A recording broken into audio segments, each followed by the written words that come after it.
భవిష్యత్తులో మనకి ఏం జరుగుతుందో అని ఇన్‌బిల్ట్‌గానే క్యూరియాసిటీ ఉంటుంది. మాథ్యూ 24 చాప్టర్ 3 ఒకే ప్రశ్న అయితే 3 కోణాల్లో ఉన్నాయి. మీరు ఎప్పుడు వస్తారు? ఎండ్ ఆఫ్ సైన్ ఎప్పుడు జరుగుతుంది? ఎండ్ ఆఫ్ ఏజ్ అదేమంటే లోకాంతమును గురించి ఒకే ప్రశ్నలో 3 సబ్ ప్రశ్నలున్నాయి. అప్పుడు భవిష్యత్తును గురించి తెలుసుకోవడం ఇన్‌బిల్ట్‌గానే దేవుడు లోపల ఉంచాడు అని నేను గ్రహిస్తున్నాను. అప్పుడు దాని గురించి తెలుసుకోవడం మన బాధ్యత.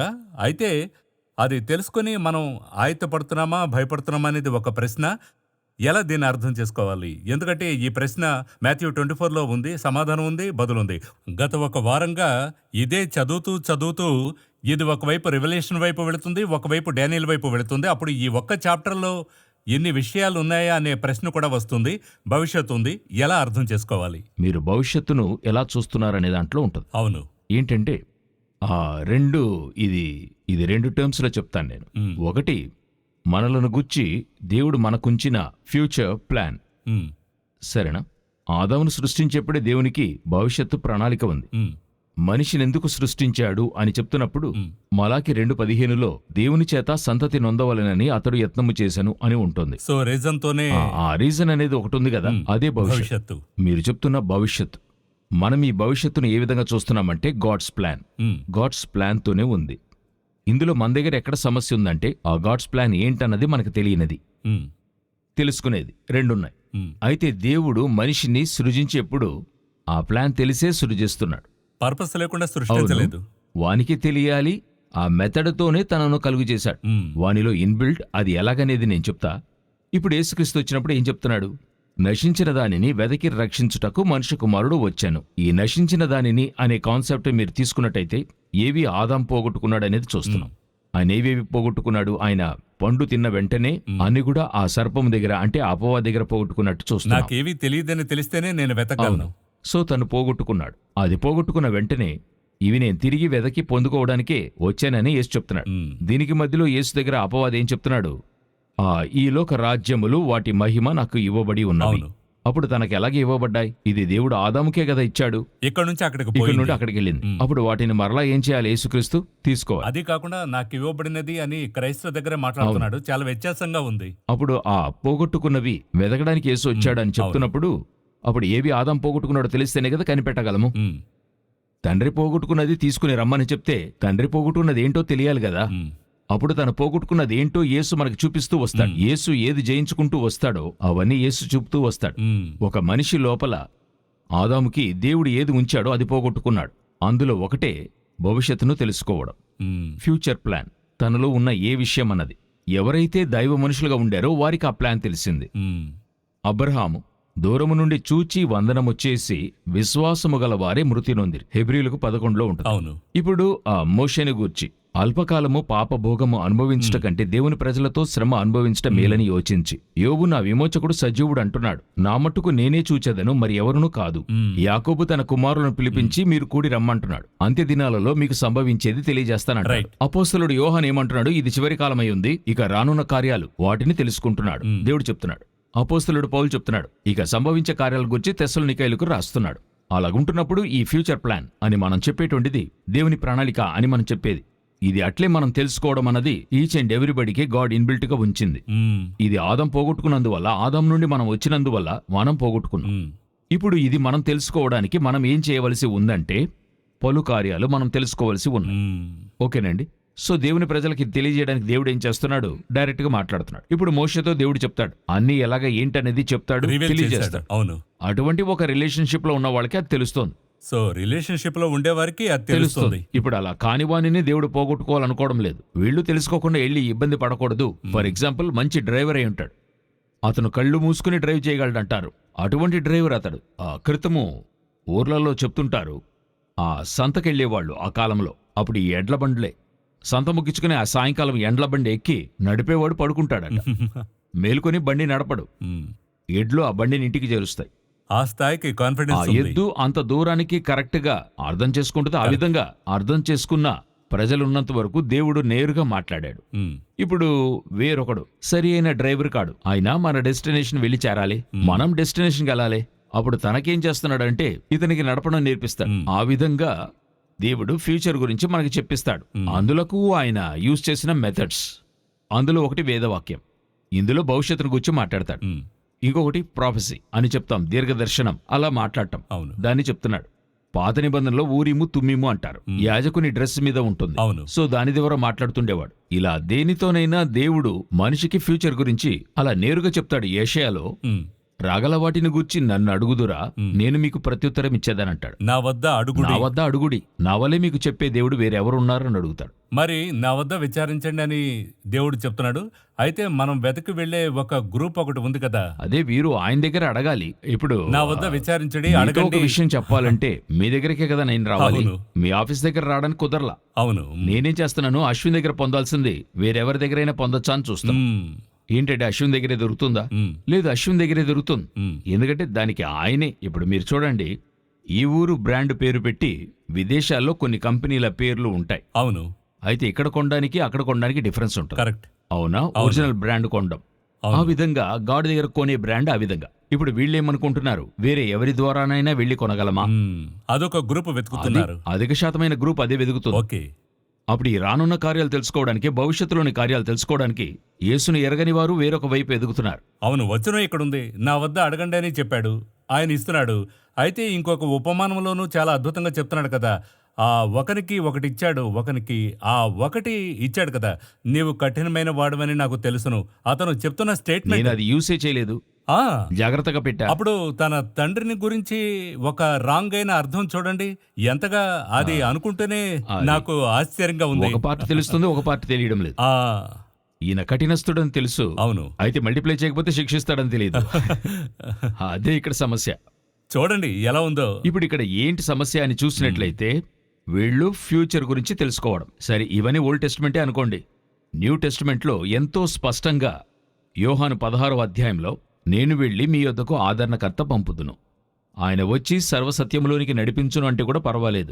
మరొక మాట చెప్తున్నాడు, ఎంతో పర్ఫెక్ట్ గా చెప్తున్నాడు. యోహాను రాసిన సువార్త 16వ అధ్యాయంలో ఆయన చెప్తూ, సత్యస్వరూపి అయిన ఆత్మ వచ్చినప్పుడు మిమ్మును సర్వసత్యములోనికి నడిపించును, ఆయన తనంతట తానే ఏమీయో బోధింపగా వేటిని వినునో వాటిని బోధించి సంభవింపబో సంగతులను మీకు తెలియజేయును. సంభవింపబోయే సంగతులు ఎంత డైరెక్ట్ గా చూడండి, ఇంగ్లీష్ లో కూడా. క్లియర్ గా ఉంది. He will speak and he will disclose to you what is to come. అదేమంటే నేను మరొకరితో చెప్పి నేను చెప్తానని అనలేదు, నీతోనే చెప్తాను, నేనేగా తండ్రిని, నేనే చెప్తానని అంటున్నాడు. అప్పుడు రానున్న సంగతులు తెలుసుకోవడం ఎవరి మన బాధ్యత? బాధ్యత. సంఘములతో ఆత్మ చెప్పుచున్న మాట చెవిగలవాడు. వినుడు గాక. మీరు మీడియేటర్ దగ్గరికి వెళ్ళిపోయారు, మీరు అలాగా మాట్లాడే స్థానంలో లేకపోయారంటే దానికి ఆయన ఏం చేస్తాడు? అవును. రెండవదిగా చూస్తే మరొక సమస్య ఏంటంటే, ప్రార్థిస్తూనే ఉన్నాను బ్రదర్, వినపడలేదే అని. అప్పుడు ఎక్కడో ఓ చోట మిస్ అవుతుంది, అలాగని ఒక ఫీలింగ్ ఉంది కదా. అంటే మన దేవునిలాగా దేవుని ఇంత సమీపంగా కలిగిన వేరే జనం ఏది అని ఉంటుంది. ఎంతో క్లోజ్ గా మీరు దేవుని కలిగి ఉన్నారే, ఓళ్ళనే మీరే ఇంత క్లోజ్ గా దేవుని ఉంచుకున్నవారు అంటున్నాడు. అలా క్లోజ్ గా ఉన్న జనమే ఏం చెప్తుందంటే ఆయన ఎంతో డిస్టెన్స్ గా ఉన్నాడు అంటున్నారు. ఇప్పుడు ఇలాగుంటుండగా ఇక ఇందులో ఎవరి సమస్య ఉంటుంది? ఇంకొకటి, క్లోజ్ గా పోను పోను లోకంలో ఉన్న విషయం మనకి రివర్స్ గా ఉంది, విసుగ్గా ఉంటుంది. అయితే మనకు లోకంలో ఉండే విషయం ఇంట్రెస్టింగ్ గా ఉంది, ఇక్కడ ఇంట్రెస్టింగ్ గా ఉంది, మరి ఎలా వినిపిస్తుంది? ఆ ప్రశ్న కూడా ఉంది కదా. ఇందులో సౌండ్ ఏది అధికంగా వినబడుతుంది అనే దాంట్లో ఉంటుంది. ఆ ఒక పాయింట్ ఉంది కదా. సరే, ఇంకా మీరు ముందుకు పోతూ ఉంటే కొన్నిసార్లు చూడండి, మీరు ఒక విషయంగా మాట్లాడుతూ ఉంటారు, పిల్లోడు హెడ్ ఫోన్ వేసుకుని ఉంటాడు, అవును, తల మాత్రం ఆడిస్తుంటాడు, ఓకే అంటాడు. మనం మాట్లాడింది ఎంత వినబడింది, ఎంత వినబడలేదని కన్ఫ్యూషన్ అవుతుంది. ఆ విధంగా వరల్డ్ ని మనం చెవికి బిగించుకున్నాం. ఇప్పుడు ఆత్మ మాట్లాడుతున్నప్పుడు చర్చిలో కూర్చుని తల మాత్రం ఆడిస్తుంటాం. ఓకే, అయితే ఇక్కడ ఫుల్ గా ఏం నడుస్తుందంటే, ముగిసిన తర్వాత ఎక్కడికి వెళ్ళాలి, ఏ పని ఉంది, ఈయన త్వరగా ముగిస్తే బాగుండని కూర్చుని ప్రసంగం వింటూ ఉంటాం కదా. అప్పుడు పరిశుద్ధాత్మ ప్రాఫిటీగా మాట్లాడేది ఎలా వినపడుతుంది? రిసీవ్ చేసుకునే సమస్య ఉంటుంది. అప్పుడు రానున్న కార్యాల గురించి మీరు నేను స్తంభించి నిలవాలి, మేల్కోవాలి, మోకాళ్ళు ఉండాలని దేవుడు ఇష్టపడటం లేదు. ఏ కాలంలోనూ ఇష్టపడలా. నా జనులు కలవరపడకూడదనే ఇష్టపడుతున్నాడు. ఫ్యూచర్ గురించి చింతించదు. మరొక విషయము, ఇప్పుడు ఈ చేతి రేఖలు ఉన్నాయి కదా, రేఖలు ఉన్నాయి కదా, అవి గీసినట్టున్నాయి కదా, ఇది ఒక ఫ్యూచర్. చూడుము, నా అరచేతుల మీదనే నిన్ను చెక్కి ఉన్నానని దేవుడు చెప్తూ ఉన్నాడు. ఇది నేను ఎలాగంటే చేతిరేఖగా తీసుకున్నాను. నా అరచేతుల మీద ఈ కాలాలు ఉన్నాయని చెప్పి చేతిరేఖను పరిశోధిస్తున్నా. సో ఈ రేఖ ఇలాగెళ్తుంది కాబట్టి ఇలా జరుగుతుందని నేను యోచిస్తున్నా. అయితే ఆయనే చెప్తున్నాడు, నా అరచేతుల మీద ఉందంటున్నాడు. ఇప్పుడు నేనేం చేస్తున్నా, నా అరచేతుల మీద వెతుకుతూ ఉన్నా ఫ్యూచర్ని. ఆయన చేతిలోనే అది జరుగుతుంది. మరి అది కూడా దాటి ఈ చేతిని తీసుకుని మరొకరికి చూపి అది ఎంత ఘోరమో చూడండి. అవును, సౌల్ లాంటి ఒక రాజే ఆ స్టేజ్కి వచ్చేసాడు. కన్నపిశాచం గల వారిని తరిమిన వ్యక్తే ఫ్యూచర్ కోసం వారి దగ్గరికి వెళ్తున్నాడు. ఒక రాజే అలా చేస్తే మరి ఇది ఎలా? ఇదే ఈ రోజు ఉన్న ఆధ్యాత్మిక లేక క్రైస్తవుల యొక్క మిక్కిలి దుర్భరమైన పరిస్థితి. ఎందుకంటే ఆయన చూస్ చేసుకున్న క్యారెక్టరే సౌల్. ఆయన అనాయింటింగ్ చేసిన వ్యక్తి. అతనే చివరికి అందులో నాకు ఆ పర్టికులర్ ఇష్యూగా నేను చాలా ఒక వ్యక్తి ఏ స్థాయికి దిగజారిపోతాడని చూస్తే అతడే ఆ కర్ణపిశాచం గల వారిని ఊరి నుండి తరిమి ఉంటాడు. అంత క్లియర్ గా ఉంటుంది. సౌలు కర్ణపిశాచం గల వారిని వెళ్ళగొట్టి ఉండేది. రియల్ గా ఉంది. తనే వెతుక్కుని వెళ్తాడు. ఏ పాపాన్నైతే అసహించుకొని తరిమి వేశానో దేవునికి అయిష్టమని చెప్పి అదే పాపాన్ని వెదకి వెళ్ళి నుంచుంటున్నా. సో అప్పుడు వెతకడం మన కర్తవ్యం, వెతికి తెలుసుకోవడం మన వద్దనే ఉంది. ఆయన చెప్పడానికి రెడీగా ఉన్నాడు. ఇవన్నీ ఉండి మనం మిస్ చేస్తే అప్పుడు ఎవరు తప్ప అనే ప్రశ్నగా ఉంది. అవును, మనము ఈ వేదవాక్యాన్ని చదివి అర్థం చేసుకున్నట్టయితే ఏ ఒక్క విషయంలోనూ మీరు దేవుని నిందించలేరు. అన్నిటికైనా ఫార్ములా, నిబంధనలు, వాటిని చేయడానికైనా పనివాళ్లు అన్నీ రెడీ చేసి పెట్టాను. ఇక నేనే వెళ్ళి ఆ తాళం తెరవాలి. తాళం ఇస్తున్నాడు, డోర్ని చూపిస్తున్నాడు, లోపల ఉన్నవి చెప్తున్నాడు, తీసుకుని తింటే ఏం దొరుకుతుందని చెప్తున్నాడు. అన్నిటినీ చెప్పి కొంచెం తెరుచుకోమంటున్నాడు. ఎవరన్నా తెరిచి పెడితే బాగుండు అనుకుంటున్నామా? ఆ స్టేజ్కి వచ్చేసాం. అదే ఈరోజు మనం ఒక్కొక్క విషయానికి నేను చెప్తాను. ఈ కోవిడ్ వచ్చింది కదా, కోవిడ్ వస్తుంది, అది ఎవరికి వస్తుంది అనేది తెలియదు కదా. అది గాలిలో వస్తుంది, అది ఎవరికి వస్తుందో తెలియదు కదా. కానీ 2 సంవత్సరాలకు ముందే ఎలాగా WHO ప్రెడిక్ట్ చేసింది. ఒక అనౌన్స్మెంట్ ఇచ్చారు కదా, ఒక కిల్లింగ్ డిసీజ్ వస్తుంది అని చెప్పి అనౌన్స్ చేశారు. వారి వల్ల ఎలా ప్రెడిక్ట్ చేయగలిగారు? సో వారికి జరిగే సూచనలు బట్టి ఇలాగొక ఇన్ఫెక్షన్ వ్యాపిస్తుంది, ఒక పెద్ద ఇష్యూగా మారుతుందని అన్ని దేశాల్లోనూ చూసాం కదా. ఇదెందుకు చర్చకి తెలియలేదని అడుగుతున్నా. ఇంత పెద్ద ఇష్యూ, కోవిడ్ యొక్క కాన్సెప్ట్ చూస్తే 2 కోట్ల మంది చనిపోయారని WHO చెప్తోంది. మోర్ దెన్ 2 crores వరకు అని చెప్తూ ఉన్నారు. అలాగుంటున్నప్పుడు ఇంతమంది చనిపోయే ఒక విషయాన్ని దేవుడు మరుగు చేస్తాడా? అవునా? అప్పుడు మనం ఏమనుకుంటున్నామంటే, తెలియకుండా వదిలిపెట్టి దేవుడు చెప్పలేదు, దేవుడొచ్చి మీ చెవిలో ఉన్న దూదిని తీసి మాట్లాడాలనే అవసరత లేదు కదా. మీరే అలా కాచుకుని చెప్పండి, సేవకుడు వింటున్నాననాలి. ఈరోజు అదే మనము అనేక విషయాలు మత 24లోనే ఉంది కదా. ఇందులో ఉన్న విషయాలు ఎంతగా మన ముందు జరుగుతూ ఉన్నాయి. ఇది 2000 సంవత్సరాలకు ముందు రాసింది. ఇవి మన కంటికి ముందు జరుగుతున్నాయి కదా. కానీ ఇందులో మనం ఎప్పుడన్నా సీరియస్ అవుతున్నామా? అందులోనూ జరుగుతూనే ఉన్నాయి. అదే కాకుండా అందులోనూ ఒక ఎగ్జాంపుల్ కూడా ఇస్తున్నాడు. నోవా కాలంలో వలె, అంటే ఇదెంతయో చెప్పి కూడా నోవా కాలంలో ఏం జరిగిందో మనకి రాసిచ్చాడు. అదే ఇప్పుడు పెద్ద ఇష్యూ. నోవా కాలంలో ఏం జరిగిందో రాసిచ్చి ఇదే విధంగా జరుగుతుంది చూసుకో అని చెప్తున్నాడు. ఇంతకంటే వేరే ఏ విధంగా గాడ్ మీకు ఎక్స్ప్లెయిన్ చేయగలడు ఫ్యూచర్ గురించి? మాథ్యూ 24:3 ఈ ప్రశ్నను ఉంచుకొని ఎన్నో మినిస్ట్రీస్ పోతున్నాయి కదా.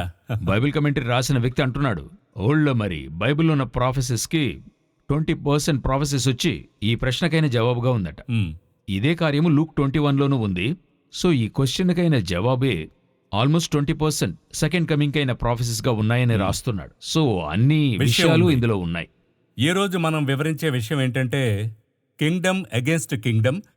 అది దాటి ఇంకా డీపర్ గా పోతుంది. దీన్ని ఎలా అర్థం చేసుకోవాలి? 6th verse చూడండి. మరియు మీరు యుద్ధములను గూర్చి యుద్ధ సమాచారములను గూర్చి వినబోదురు. మీరు కలవరపడకుండా చూచుకొనుడి. ఇవి జరుగవలసి ఉన్నవి గాని అంతము వెంటనే రాదు అని ఉంది.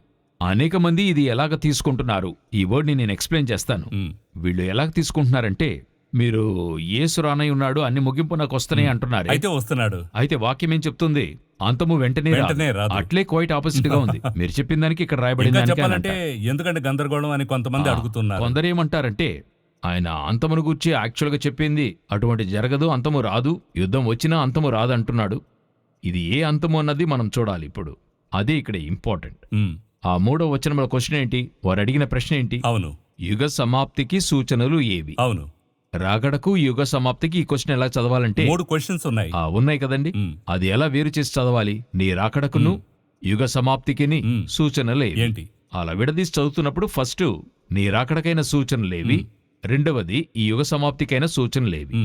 ఇప్పుడు ఈయన చెప్పుకుంటూ వస్తున్నప్పుడు అంతము వెంటనే రాదు అంటే ఏంటి అర్థం అంటే, కమింగ్ వెంటనే రాదు అనే అర్థం కాదు. అలాగా యేసు అంతము వెంటనే రాదు అన్నది ఆ కమింగ్ ని బేస్ చేసి ఉంటే మిగతా అన్ని వచనాలు దెబ్బతింటాయి. ఎలాగంటే యేసు ఏమంటున్నాడు, మీరు అనుకోనని గడియలో వచ్చేదను. అవునా? అప్పుడు యోహాను 1వ పత్రిక 2:18 అంటాడు, పిల్లలారా ఇది కడవరి గడియ అయి ఉంది. ఇప్పుడు పౌలు అంటున్నాడు తెస్సలోనికీయులకు 2వ పత్రిక 2వ అధ్యాయంలో 7-9 ధర్మవిరోధి సంబంధమైన మర్మము ఇప్పటికే క్రియ చేయుచున్నదే అంటున్నాడు. అవునా? అలాగుంటున్నప్పుడు వీళ్ళందరూ ఇప్పుడు అంటున్నప్పుడు ఈ చోట అంతము వెంటనే రాదంటే రాకడ గుర్చంటే కాంట్రాస్ట్ అవుతుంది అవును. వాక్యం కాదండి. అప్పుడు ఈయన చెప్పిన అంతము అది కాదు.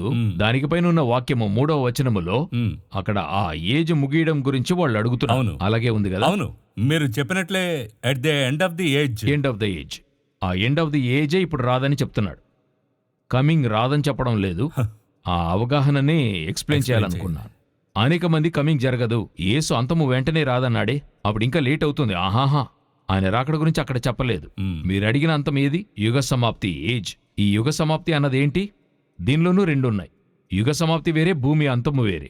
ఓల్డ్ వేరే, ఎర్త్ వేరే. ఎర్త్కి వరల్డ్కి డిఫరెన్స్ ఉంది. మనం చాలా కన్ఫ్యూజ్ అవుతాం అందులో. ఈ గ్లోబ్ గోళం ఉంది కదా, దానికి పేరే ఈ ఎర్త్ అనేది. మనము భూమి అని అంటాం. దానిలో ప్రజలు అనేవారు ఉన్నారు కదా, దానికి పేరే ఈ లోకము. అందువల్ల ఈ వరల్డ్ కప్ అవును అని చెప్తాం కదా, వరల్డ్ మ్యాప్ అని చెప్పడానికి కారణం ఏంటంటే అందులో ఉన్నవి. ఇప్పుడు వీళ్ళు అడిగింది యుగ సమాప్తి, భూమి ముగింపు కాదు. అప్పుడు యుగ సమాప్తి అంటున్నప్పుడు ఈ ఏజ్, ఇప్పుడు ఉదాహరణకు నోవహ్ కాలం, అందుకే తర్వాత నోవహ్ కాలం అని రాస్తున్నాడు. నోవహ్ కాలములో ఒక జలప్రళయం వచ్చింది. జలప్రళయం వచ్చి ఒక గొప్ప నాశనము జనులకు వచ్చింది, జీవరాశులకు వచ్చింది. అటు తర్వాత ఇదే భూమిలో మరలా ఈ న్యూ ఏజ్ స్టార్ట్ అవుతుంది. అవును కదండి, ఫ్రెష్ గా స్టార్ట్ అవుతుంది. అదే ఆ విషయము తిరిగి జరుగుతుంది అంటున్నాడు. బట్ ఈసారి జలములతో కాదని చెప్పాడు. అప్పుడు ఎండ్ ఆఫ్ ద ఏజ్ వెంటనే రాదనేదే చెప్తున్నాడు. ఆయన ఏం చెప్తున్నాడంటే, మీరు అనుకుంటున్నట్టు అటువంటి నాశనం ఇప్పుడు జరగదు, ఆ కాలంలోని నాశనం కాదు, కానీ దానికి ముందు రాకడొస్తుంది. రాకడొచ్చి అటు తర్వాత 7 years ఉంటుంది. అది చాలా మంది ఆ టైం లైన్ కూడా అడిగారు. ఒక కమెంట్ లో నేను చూశాను, వారేం అడిగారంటే, ఆ వరుసగా ఆ టైం లైన్ మాకు చెప్పండి, అది ఎలాగన్నది మాకు కన్ఫ్యూషన్ గా ఉందని అన్నారు. యాక్చువల్ గా ఫస్ట్ ఇప్పుడున్న కాన్సెప్ట్ ప్రకారం ఒక గొప్ప వార్, ఆ వార్ ఏంటనేది మనం మాట్లాడుకున్నాం. అదొకటి. ఆ వారి యొక్క ముగింపులో దానిని అంటుకుని జరిగేప్పుడో లేక దాని తర్వాత ఎప్పుడు జరిగినా, ఎందుకంటే రాకడ ఎప్పుడో తెలియదు కాబట్టి చెప్తున్నాను, ఒక రాకడ జరగాలి. అంటే రాకడలో సంఘం ఎత్తబడాలి. అదే ర్యాప్చర్ అని అంటాం. అది ముగిసిన వెంటనే, ఆ ర్యాప్చర్ ముగిసిన వెంటనే 7 years ట్రిపులేషన్ పీరియడ్ అని చెప్తారు. అవును, 3.5 years tribulation period, 3.5 years most tribulation period. ఇంకా చెప్పాలంటే 3.5 సంవత్సరాలు వేడవబడిన సంఘానికి, మిగతా 3.5 సంవత్సరాలు యూదులకు, లోకములో ఉన్న వాళ్ళందరికీ. ఈ 7 years ట్రిపులేషన్ పీరియడ్ ముగిసేప్పుడు అదే మనం యాంటీక్రైస్ట్ పీరియడ్ అంటాం. ఆ ముగింపులో యేసుక్రీస్తు యొక్క బహిరంగ రాకడ. యేసుక్రీస్తు ఒలీవల కొండ మీద దిగుతాడు. జకరియా 14, ప్రకటన గ్రంథము 19 ప్రకారంగా యేసుక్రీస్తు వచ్చి దిగుతాడు. ఆ తర్వాత మెగిద్దో వ్యాలీలో వార్ జరుగుతుంది. అదే హర్మెగదోన్ వార్ అని చెప్తాం. ఆ స్థలం అక్కడ ఉంది. అవును, ఇస్రాయేల్లో ఉంది. అది ముగిసిన వెంటనే ఆ యేసుక్రీస్తు యొక్క మిలేనియం 1000 years. ఈ 1000 years కును ఈ హర్మెగదోన్ వార్ ఉంది కదా, ఈ రెండిటికి మధ్య జరిగేదే ఏజ్, అంతము. సో అది ఇప్పుడు సంభవించే రాకడలో జరగదు. అదే యేసు ఇక్కడ అంటున్నాడు. ఆ మిలేనియం ముగిసిన అనంతరం అపవాది కొంచెం కాలం విడిచిపెట్టబడుతుంది. ఇప్పుడు ఉన్నట్టుగానే ఒక పీరియడ్ ఉంటుంది. అది ఎంతకాలమో తెలీదు. ఇప్పుడు ఎన్ని రోజులో అంతకాలం వరకు ఉండొచ్చు. అది ముగిసిన తర్వాత మాగోగు వార్ అనేది ఉంటుంది. ఫైనల్ వార్ అదే. అది war between the Satan and the God. ఇప్పుడు యాంటీక్రైస్ట్కి, క్రైస్ట్కి లాగా సాటన్ అండ్ ది గాడ్. అది ముగిసిన తర్వాతే ఇటర్నల్ జడ్జిమెంట్, వైట్ థ్రోన్, ధవళ సింహాసన, న్యాయ తీర్పు, నిత్యము, ఇవన్నీ జరుగుతాయి. సో ఇదే ఒక టైం లైన్. ఈ టైం లైన్ యొక్క ముగింపు ఇప్పుడు రాదు అంటున్నాడు. ఆయన ఏం చెప్తున్నాడంటే, ఫస్ట్ నేను మీకు రాకడకైన సూచనలు చెప్తాను. అంతము ఇప్పుడు రాదు, అంటే ఏజ్ యొక్క ముగింపు ఇప్పుడు రాదు. నేను మొదటొచ్చి నాతో సంఘము ఎత్తబడి శ్రమల కాలము, మహాశ్రమల కాలం ముగిసి హర్మెగదోన్ వార్ స్టార్ట్ అయ్యి, ఆ హర్మెగదోన్ వార్ ముగింపులోనే ఒక యుగం ముగిసి న్యూ మిలీనియం స్టార్ట్ అవుతుంది. అదే నోవహ్ కాలంలో చెప్పినట్టు జరిగే విషయాలు. సో ఇప్పుడు జనులు తెలుసుకోవాల్సింది ఏంటంటే, మీరు అంతము అని చెప్తున్నటువంటిది ఈ అంతం అనేది కాదు, సంఘకాలం యొక్క ముగింపు. ఇప్పుడు ఎలా నోవహు జల ప్రళయానికి ముందుగా ఓడలోనికి వెళ్ళిపోయాడు, అన్ని మృగాలు లోనికి వెళ్ళిపోయాయి, అవునా? ఇప్పుడు వెలుపట ఉన్నవారికి ఇంకా ముగింపు రాలేదు, వెలుపల ఉన్నవారికి ఇంకా అంతం రాలేదు. 7 రోజుల తర్వాతే జల ప్రళయం ఆరంభమవుతుంది. అటు తర్వాత 40 దినాల వర్షం కురుస్తుంది. ఈ 7 + 40 47 దినాలు ఉన్నాయి. ఈ లెక్క ప్రకారంగా రాత్రింబగళ్ళు వర్షం కురిసింది. ఆ 47 days ఉంది కదా, ఆ 47th day ముగిసేప్పుడే వాళ్ళకేమవుతుంది? నాశనం కలుగుతుంది. ఎందుకు అలా చెప్తున్నానని అడిగితే, ఇప్పుడు ఫర్ ఎగ్జాంపుల్ నేను చెప్తున్నా, వర్షం కురుస్తుంది. జనులు కొంచెం కొంచెంగా ఏం చేస్తారు? నీళ్ళు ఇంక్రీస్ అవుతున్నప్పుడు ఆరంభంలో ఏమనుకోరు, వర్షాన్ని జాలిగా చూసుంటారు, కొత్తగా ఏదో జరుగుతుంది అన్నట్టు. తర్వాత ఆటోమేటిక్ గా దానికి రెడీ కాని జనులు ఇక ఏమాత్రం కంట్రోల్ లేదు. అప్పుడు నీళ్లు కొంచెం కొంచెంగా ఇంట్లోకి వచ్చే కొద్దీ సీరియస్నెస్ అర్థమవుతుంది అప్పుడే. ఉమ్, తర్వాత ఇంకేం చేస్తారంటే వెంటనే అందరూ ఈ నీళ్లలో చనిపోయి ఉండరు. తర్వాత ఏం చేసుంటారు, పైకి వెళ్తారు. కొంత ఎత్తైన స్థలాలకి వెళ్లడం అవుతుంది. సో కొంచెం అవతలకి వెళదాం, ఎందుకు ఇప్పుడు కూడా అనౌన్స్ చేస్తారు, లోతట్టులో ఉన్న వారిని పైకి రమ్మంటారు, వెళతారు.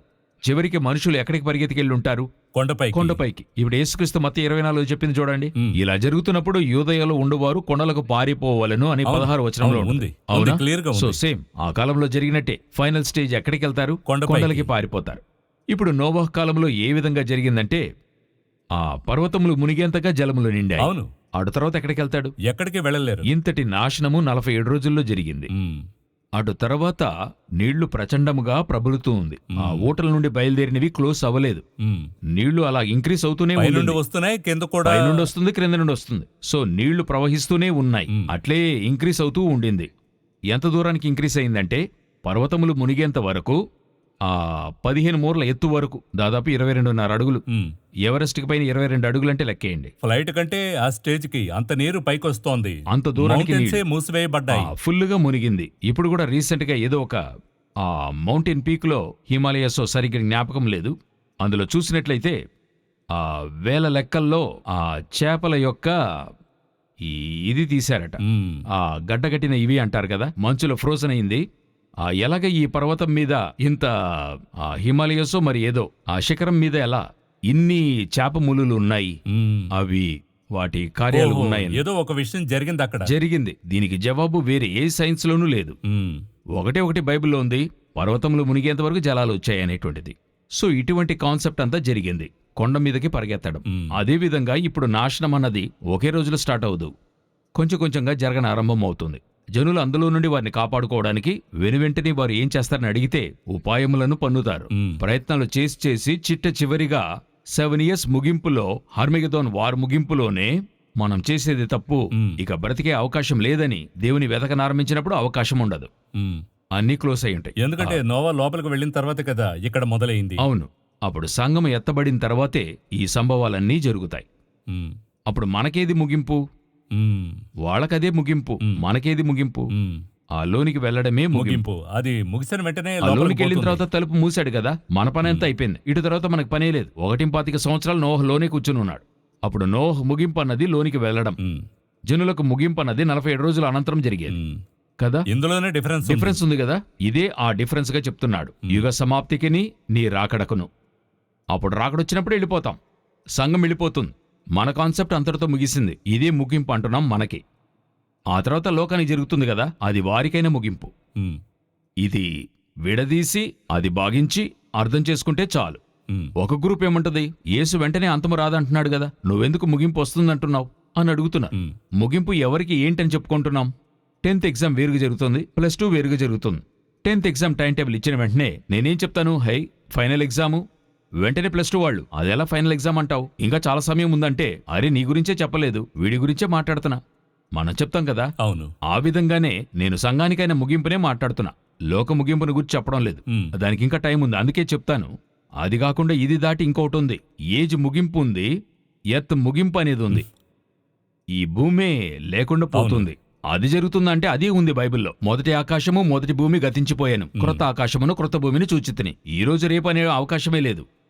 అది నా యొక్క లెక్క. నేను చెప్పేది ఒక చిన్న లెక్క. ఆ లెక్కలో మీరు చూస్తే ఈ రోజు రాకడ వచ్చి మనం వెళ్ళినా గానీ అతి తక్కువలో 1007 years అవుతుంది. అవును, అతి తక్కువలో 1007 సంవత్సరాలు ఎవరు ఉండబోతాం, ఎవరు చూస్తారు? ఈ రోజు ఉండే జనరేషన్ చూడటానికి అవకాశం లేదు. సో మనము భూమి అంతమును గురించి మాట్లాడలేదు, మనం మాట్లాడేది పూర్తిగా సంఘము యొక్క అందమును గురించే మనం మాట్లాడుతున్నాం. ఇందులో మరో హిడెన్ సీక్రెట్ ఉందని అనుకుంటున్నాను. ఎందుకంటే దీన్ని చెప్పి అర్థం చేసుకోండి అని చెప్పడానికి ఒక కారణం ఉంది కదా. అవును, అప్పుడు మనమైతే దీన్ని గ్రహించి ఓకే ఇది అర్థమైంది అని చెప్పడం ఒక పాయింట్, లేక ఇది అర్థమైంది నేనేం చేయాలని అనేది మరో పాయింట్ కదా. లేదు, ఇది చెప్పబట్టడానికి కారణమే నేను వస్తున్నాను అనేది మాత్రమే కాదు. నేనెందుకు వస్తున్నా, మిమ్మల్ని తీసుకెళ్ళడానికి వస్తున్నా. అప్పుడు నేను వచ్చేది మిమ్మల్ని తీసుకెళ్ళడానికి. ఇప్పుడు ఇది నేను ఎలా చూస్తున్నా, మీరు వస్తున్నారు, నేను వెళ్ళడం లేదు, అలాగంటే ఎందుకు వస్తున్నట్టు? అవునా? కొన్నిసార్లు ఇంట్లో అందరు రెడీ అయిన తర్వాత వైఫ్ నేను రానంటది, అప్పుడు ఎందుకు ఇంత రెడీ చేయడము అని ఒక ప్రశ్న వస్తుంది కదా. ఆ విధంగానే వధువు రెడీ కావడానికే దేవుడు ఇంతగా తీసుకెళ్ళడానికి ఇన్ని సూచనలు చెప్పాడు. దీన్ని బట్టి మనం ఏం అర్థం చేసుకోవాలంటే ఆయన రాకడాన్ని బట్టి జరిగేవి నేను రెడీ అయ్యి వెళ్ళడానికి ఇంత కూడా చెప్పబడ్డాయని అర్థం తెలియజేస్తుంది. సో స్పిరిచువల్గా రెడీగా ఉండాలి, ఇంకా దేవునితో కూడా నడవాలి, అది ప్రాసెస్, అది ప్రత్యేకంగా ప్రత్యేకంగా మాట్లాడాలి. మాట్లాడాలి. ఓకే, ఈ రోజు కార్యక్రమంలో ఇది క్లియర్గా మీరు ఎక్స్ప్లెయిన్ చేశారు. మరో కార్యక్రమంలో మనం ఏ యాక్చువల్గా point ఆరంభంలో చూడాలి? ఒకటి చెప్పుకున్నాం కదా, 7th వర్స్ జనం మీదికి జనమును, మ్మ్. నేషన్ అగైన్స్ నేషన్స్ అని ఉంది కదా, కింగ్డమ్ అగైన్స్ కింగ్డమ్స్, ఆ రాజ్యం మీదకి రాజ్యం లేచును అనేటువంటిది ఈ పార్ట్ గురించే మనం మాట్లాడుకోవాలి. అదే మనము ప్రవచితం అయితే నెక్స్ట్ దాంట్లో చూద్దాం. ఈ కార్యక్రమానికి మీరు విచ్చేసినందుకు చాలా సంతోషం బ్రదర్ జగన్. ఇందులో ఒక టేక్ అవే మనకు అర్థమవుతుంది. నా వద్ద అడగండి అని చెప్పాడు, అదే మనం ప్రారంభించినప్పుడు మాట్లాడుకున్నాం. నా వద్ద అడగండి అని చెప్పినప్పుడు మనం ఆయన వద్ద అడగాలి. అడగడమే కాదు, కూర్చొని అర్థం చేసుకోవాలి, సహనంతో మెడిటేట్ చేయాలి. మీరు రాంగ్ వెబ్సైట్లో వెతికితే దొరకదు కదా.